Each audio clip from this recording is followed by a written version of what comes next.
Throughout the Quran, we have a sense of the humanity of Muhammad, his humbleness as a person, and the extraordinary challenge of the mission he was given by this divine revelation.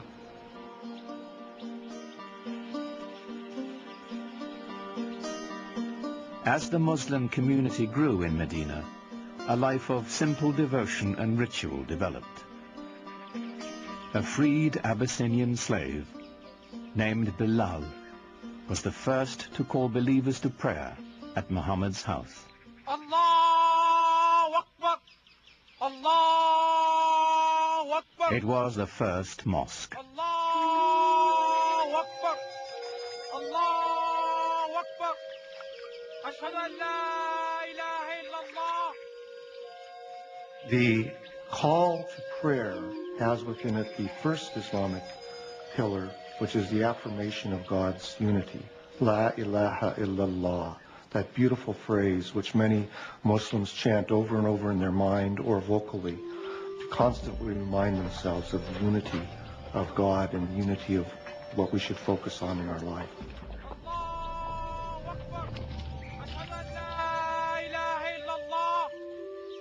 أشهد أن لا إله إلا الله أشهد أن محمدا رسول الله. Praying together is a good thing. It cements the idea of belonging to a movement, to a religion, to an organization, to a community.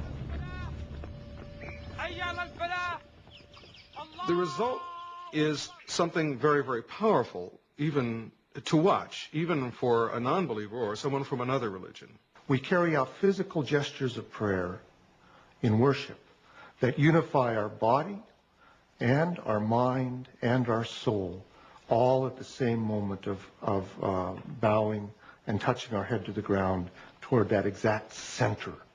What could be a more powerful symbol of unity? It's said that while he was in Medina, Muhammad received a revelation instructing those in prayer to face in the direction of the Kaaba in Mecca. Though filled with pagan idols, it was still the shrine of Abraham, the first believer in the one true God.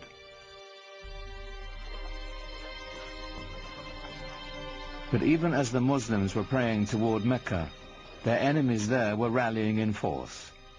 Their goal, to wipe out the Muslims.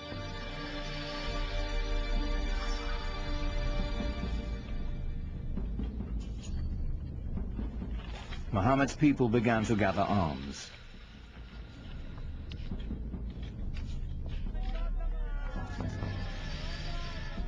Though the Muslims prepared as best they could, they were outnumbered and outmatched. They mustered a force of only 313, mostly old men and boys, with few weapons. While the approaching Meccans were heavily armed and 1,000 strong.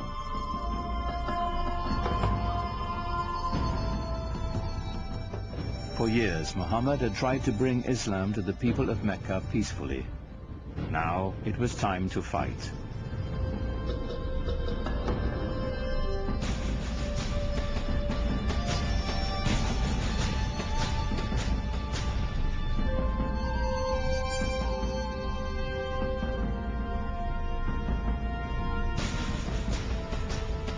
The Muslims faced their own tribes, brother fighting brother, son against father. Yet they came armed with a powerful weapon, a passionate belief in their faith. Muhammad's troops fought with every confidence that God's will was guiding them.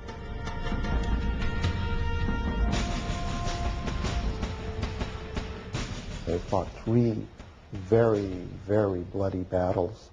At one point, the entire young Muslim community was right on the edge of annihilation.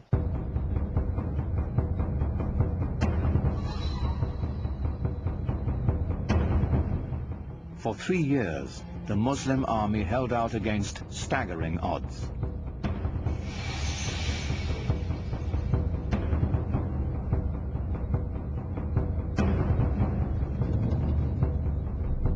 As word of the fighting spread, other Bedouin tribes saw God's hand in Muhammad's victories.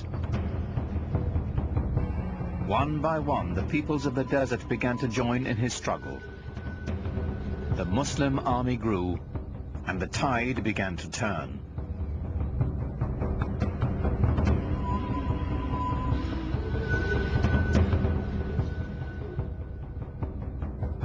The Muslim forces advanced to the outskirts of Mecca. It was a furious siege that lasted for nearly a month.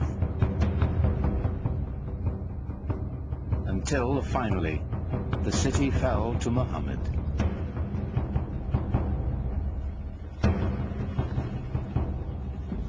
In 630 AD, the terrified people of Mecca braced for the onslaught. Muhammad's army was returning home, now 10,000 strong.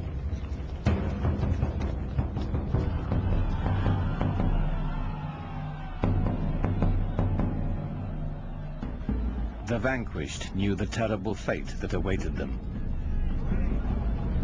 According to the modes of tribal warfare, the Meccans could expect a big revenge. The men are usually killed, women and children are sold into slavery. There's little pity for the loser in a tribal war. Of course, that's standard around the world.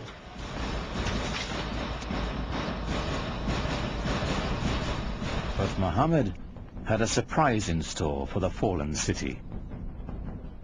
When Muhammad came into Mecca, and not only did not carry out a bloody revenge, but actually embraced the very Meccans who had fought him for 3 years and attempted to annihilate him, it was very shocking to the people in his milieu.